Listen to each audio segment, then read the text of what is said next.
Congratulations to Stephen Vogt and Pat Murphy for winning the award that should be renamed Best Manager for a team that exceeded our expectations.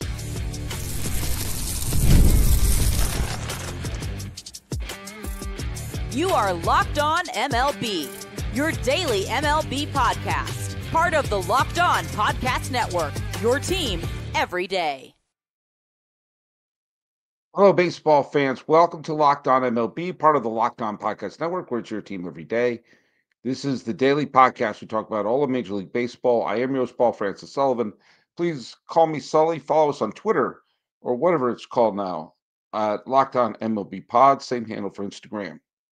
I'm your pal Sully. I'm at the brand new Blue Sky at Sully Baseball and continuing at Sully Baseball Podcast on the Instagrams. And today's episode is brought to you by our good friends over at FanDuel. You can start the season with a big return on FanDuel. New customers can place a $5 bet. And you get started with $150 in bonus bets if you win your first $5 bet. So visit FanDuel.com to get started. A lot of stuff to cover today. They're finally handing out the awards, something they should have handed out. As I said before, they should have handed all these out before the playoffs started. But here we are. It gives us, in one way, I'm happy it's here because it gives me something to talk about here. This is being dropped on the 20th day of November, 2024. Thanksgiving is right around the corner. The Christmas holidays are right around the corner. The presidential inauguration is right around the corner. There's a lot of things that are right around the corner that will probably make you think, geez, I wish we could be talking baseball right now. And that's my job. That's what I'm going to do. Let's take a look at the manager of the year. First of all, I have here my little chart, which I wrote before the playoffs started, because I didn't want the events of the postseason to sully, if you will, my thoughts here. My three manager of the year candidates in the American League were Stephen Vogt of Cleveland, AJ Hinch, and Matt Quattro of the Royals. Those were the finalists as it turned out. And I had Stephen Vogt winning, and they had Matt at number 2, AJ at number 3. I flipped it. I had AJ 2 at Matt at 3, but there you go. It's pretty much how I thought it would go. Most of the votes went into Stephen Vogt, if you will, and he had the team. The Guardians were running neck and neck with the Yankees for the best team in the American League for a big chunk of the year. And they won what turned out to be a very, very competitive American League Central. We all thought the American League Central was going to be a wasteland. And here it is. They gave us 3 playoff teams. And there you go. All the first place votes were in the American League Central. Now, there were a couple other managers who rounded out, got some votes. Joe Espada of the Astros. Lest we forget, the Astros won the division. And they were trailing 10 games behind Seattle at one point. And they had a ton of injuries on that team, and they still won the division. They got whumped in the playoffs, but that's not the point. This is not a playoff situation.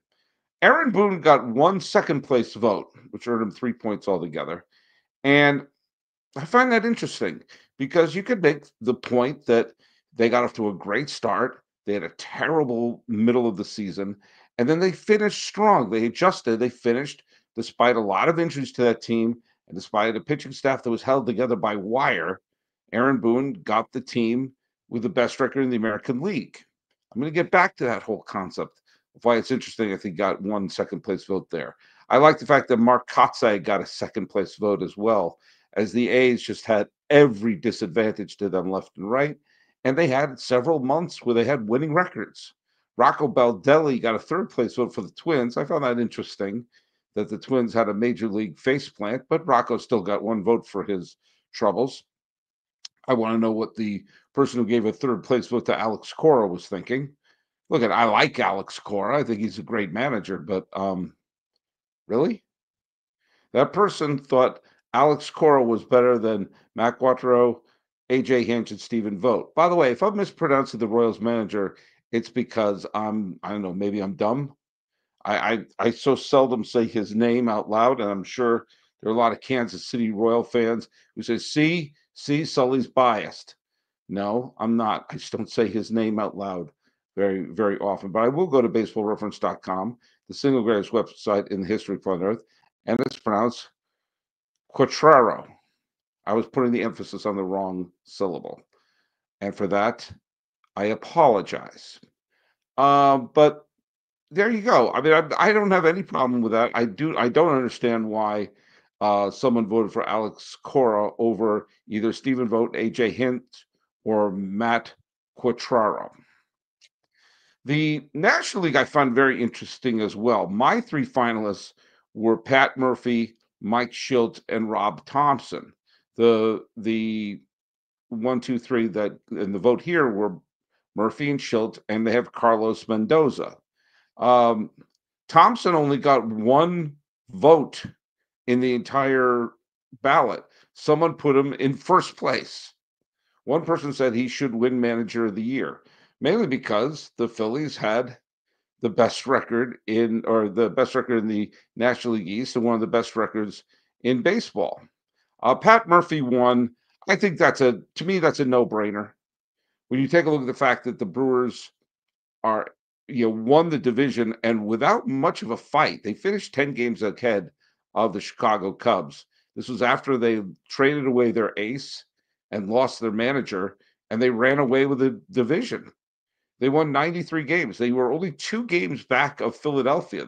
If they had a little win here or there, and Milwaukee could have avoided Pete Alonso altogether. Mike Schilt of the Padres got one first place vote, and came in second place as the Padres challenged the Dodgers for a big chunk of the year, finishing 5 games out. But for a while, San Diego looked like they had a legitimate shot to catch Los Angeles, and they went into the postseason looking like one of the strongest teams in baseball. Carlos Mendoza, who the Mets were a losing team well into the second half of the season, and even though they had a fabulous June and good July, I was saying, look, this is an aberration. They should probably trade away some players. They should be sellers. And boy, did I turn out to be wrong, as the Mets finished with 89 wins, tied with Atlanta, and having that strange final weekend, final doubleheader of the year. Actually, they finished the season with 88 wins. And the Mets turned it around, made the postseason.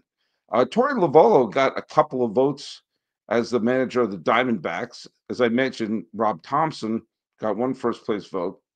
Brian Snitker got a few third place votes for the Braves. Dave Roberts, who I think deserves a little more credit than he deserved, but than he got 3 third place votes. The team that finished with the best record in baseball. And remember, didn't really have a starting rotation for a big chunk. Someone's got to sit down and use little words and explain why Oliver Marmol, the manager of the Cardinals, got a vote. That seems a bit odd to me, but here we are. But yeah, I mean, if you take a look, it's the manager of the year, if you go by history, tends to go to the manager who exceeded expectations. And it's strange that sometimes those expectations are fleeting. In the 2020s, only one manager who, actually since 2019, only one manager in the National League has won the National League Manager of the Year and is still managing on the same team that he won the award for. And that's Pat Murphy. Mike Schilt won in 2019 with the Cardinals, Don Mattingly with the Marlins in 2020, Gabe Kapler with the Giants in 2021, Showalter with the Mets in 2022, Skip Schumacher last year with the Marlins, and Pat Murphy this year. All of them have either new jobs or have in the coaching staff somewhere else, except for Pat Murphy. And each one of those years was a year where the team exceeded expectations. The Giants won 107 games in 2021, leading to Kapler. The Marlins exceeded expectations in both the COVID season of 2020 and last year, and so therefore Mattingly and Schumacher get some hardware. If you look in some of the past, you saw like Torey Lovullo with the Diamondbacks, or oddly, Clint Hurdle with the Pirates, Matt Williams with the Nationals, Bud Black with the Padres. These are all situations where the team was not expected to do much. Therefore, they win. They're going to win basically for overachieving. Terry Francona won Manager of the Year 3 times in his career, all of them with Cleveland. He never won the Manager of the Year with the Red Sox. In 2004, Showalter won the Manager of the Year because the 89-73 Rangers, who finished in third place, exceeded expectations. The year before, Tony Pena won the Manager of the Year with an 83-79 Royals team because they exceeded expectations. But I guess, how else do you judge it? In some ways, I think you should reward a manager if there's high expectations and they do meet it. Once in a while, you have seen that happen. Joe Torre won the Manager of the Year with the 98 Yankees, where they won 114 games, and Lou Piniella won with the Mariners, where they won 116 games. Sometimes you got to reward someone for being pretty dang good. Bobby Cox wound up winning Manager of the Year 3 times in the National League. One when the Braves surprised everybody in 1991, and then way later, with the Braves, were still winning divisions with not quite as strong a team. The next year, Joe Girardi won the Manager of the Year with the Marlins, and they had a losing record, but they were exceeding expectations. That's what it should be named. Best manager for a team that exceeds expectations. Well, Kevin Cash, the manager of the Rays, has won the award twice, back-to-back years, 2020, 2021, as the Rays manager. And Joe Maddon won the Manager of the Year twice, once with the pennant-winning 2008 Rays, and once with the stunning the Red Sox 2011 Rays. Well, there's a lot to talk about with the Rays, and I talked about a bunch of things in yesterday's episode, and it's time for us to discuss them when we come back. Hey, it's time to talk about FanDuel. You can start the season with a big return on FanDuel. New customers can place a $5 bet and possibly win $150. Now, tell you what, a lot of people are going to be using this for the NFL, and it's a great time to tackle the NFL action. I hope some of you put some money on the Celtics over the Cavaliers, because the Cavaliers are now no longer perfect. They ran into the defending champion Celtics and lost the game. So if you put a $5 bet on the Celtics over the Cavaliers today, you get $150 in bonus bets. The FanDuel Sportsbook app gives you everything you need to place live bets on the NFL all in one place. So when you get a hunch in the middle of the game, you can check out the latest stats, view live play-by-play, and so much more on the same page when you place your bets. Just visit FanDuel.com to join today. You'll get started with $150 of bonus bets if you win your first $5 bet. That's FanDuel.com. Never waste a hunch and make every moment more with FanDuel, an official sportsbook partner of the National Football League. I talked a lot yesterday about the Venn diagram of the Rays having to relocate. And it got testier today. You saw one of the commissioners of Pinellas County who was talking about how he doesn't really like Sternberg, the owner of the Rays, because the ownership of the Rays is pointing fingers at the Pinellas board of I guess it's the county board that they're clashing with, because they're going to be playing their games at George Steinbrenner Stadium, which is not in Pinellas County. And Pinellas County say, why can't you play it here? Because there's plenty of stadiums for you to play there. But then there's a lot of controversy about the delaying of the vote, which makes it look like it is going to be in a lot of jeopardy. And it's looking more and more like when people start blaming each other and start pointing fingers at each other, that is a very bad sign. That is a sign that things are starting to fall apart. And that's why I brought up the very few places. In yesterday's episode, I brought up the very few places where you could possibly put a team for good. And where there's a place where there's a temporary major league ready place for them to play while they eventually build a new place in the ballpark. And there may be that time to make a drastic move. I said yesterday they could play the Louisiana Superdome. They could play in the Alamo Dome. They could play in the stadium in Omaha, the Schwab Stadium in Omaha, and maybe make that be the new permanent home. I don't want to move a team, but this is the situation we find ourselves in. Someone wrote at the very end of the show yesterday, I addressed it briefly, about why can't they just build a ballpark next to the stadium, James Stadium, where the Tampa Bay Buccaneers play? Well, because of yes, that's a great place. They probably should have been thinking about that when they built the stadium for the Buccaneers. But here's the deal. Let's say the best case scenario, if everything goes right and they build a stadium there, the best case, ask a genie for everything to fall into place, is opening day 2029. That's if there's no bumps in the road. 2029, 2025, 6, 7, 8. That's a presidential term of games of the Rays playing in a minor league ballpark. And that's assuming everything goes right. Because right now, you don't have the design, you don't have the permission to build there, you don't have an agreement with Pinellas County to move the Rays across to the Tampa area, which we're starting to see. Pinellas County would not be very happy about that. They don't even want to play in a minor league team stadium temporarily. So there would be legal action there.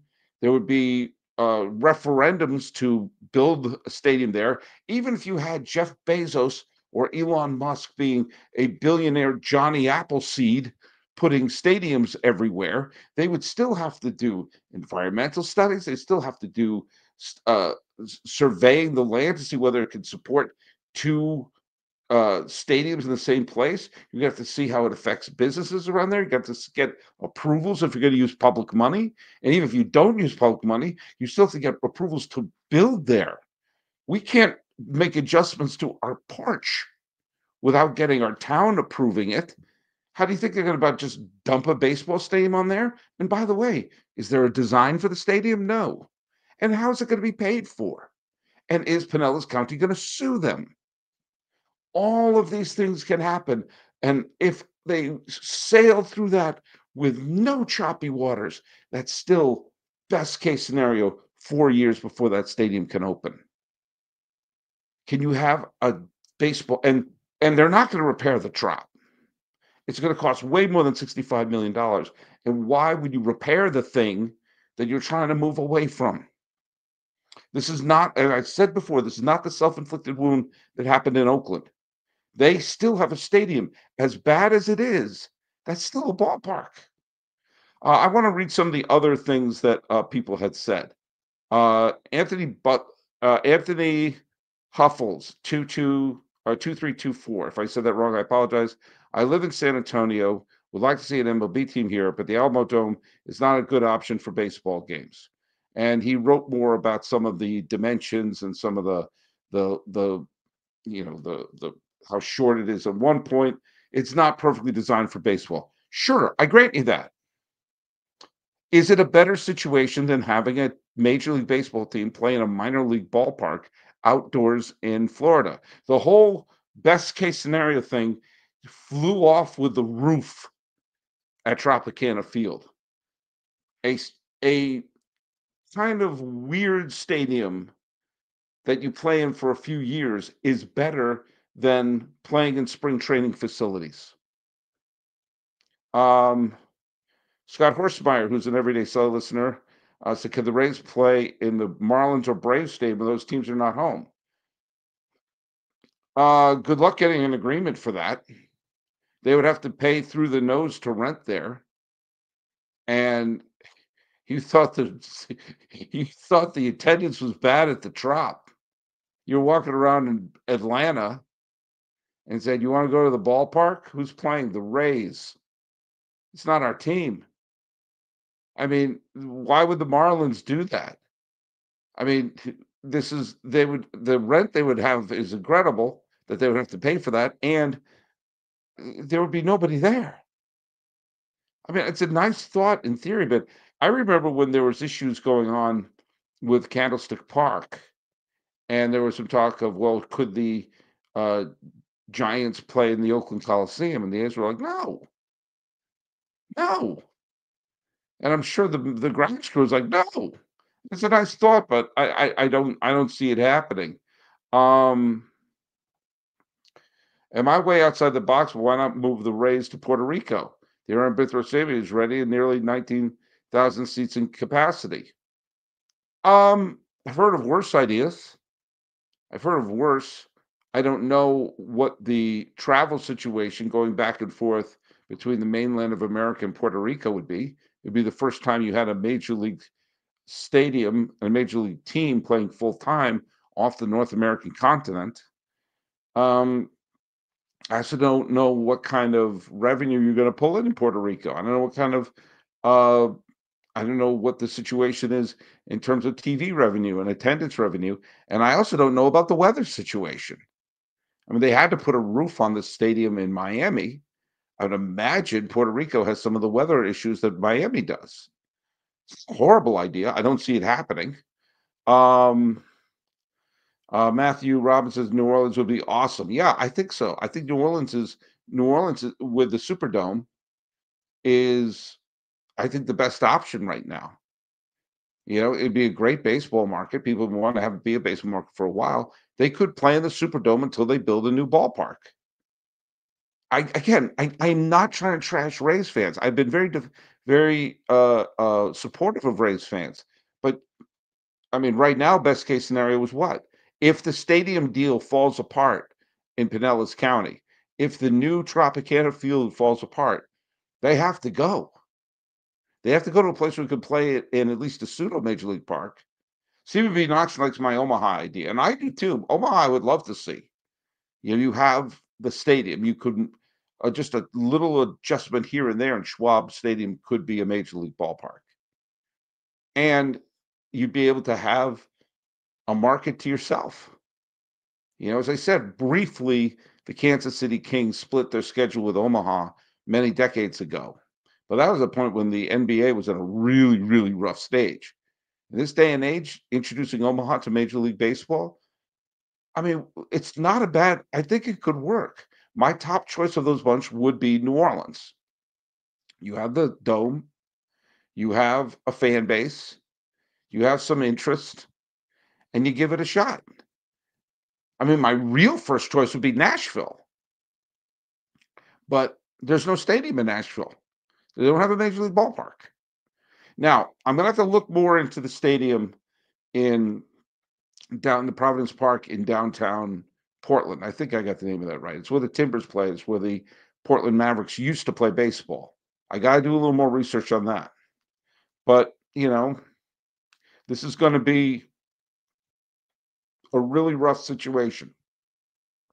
And as I stated before, this is not the same situation as the A's.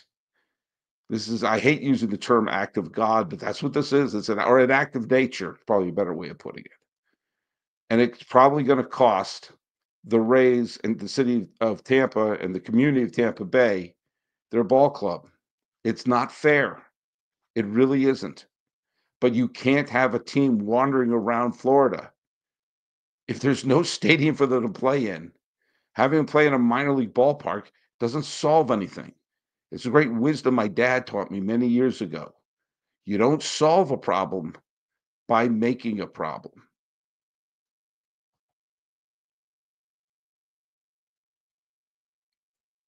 All right, folks. The Cy Young Award is going to be announced later today, and I find it interesting that Tarek Skubal is his birthday is today.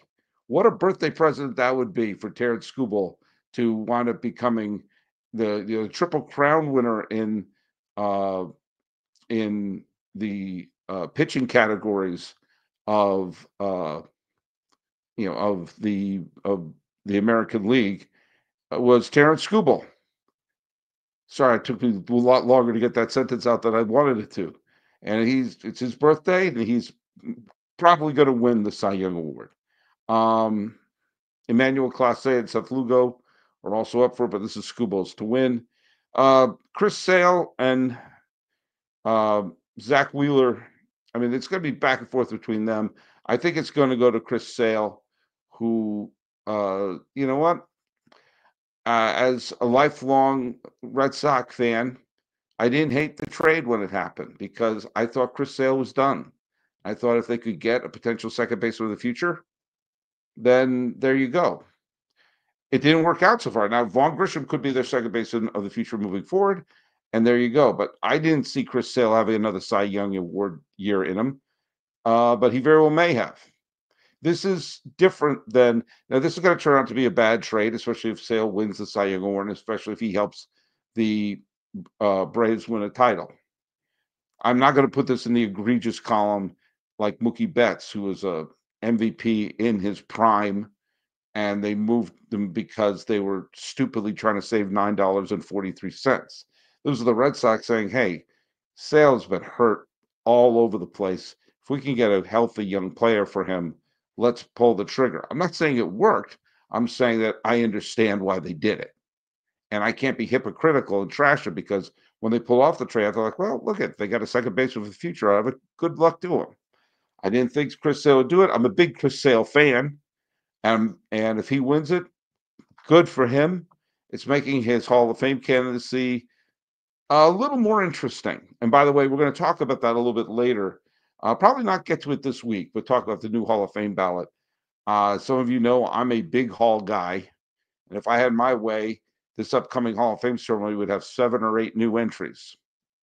But they don't usually ask me. So we're going to find out, is this going to be the greatest day in Tarek Skubal and Chris Sale's life? Or will Zach Wheeler remind people of the day that the Giants traded him away for an aging Carlos Beltran? All right. Now, that's not fair to call him aging, but, there you go. So follow us at Locked On MLB Pods on Twitter or whatever it's called now. I'm your pal Sully. I'm at Sully Baseball on Blue Sky, Sully Baseball Podcast on Instagram. Congratulating Stephen Vogt and Pat Murphy for being overachieving managers and reading some of the reactions of a possible Rays relocation. This has been Locked On MLB. I'm your host, Paul Francis Sullivan. Please call me Sully.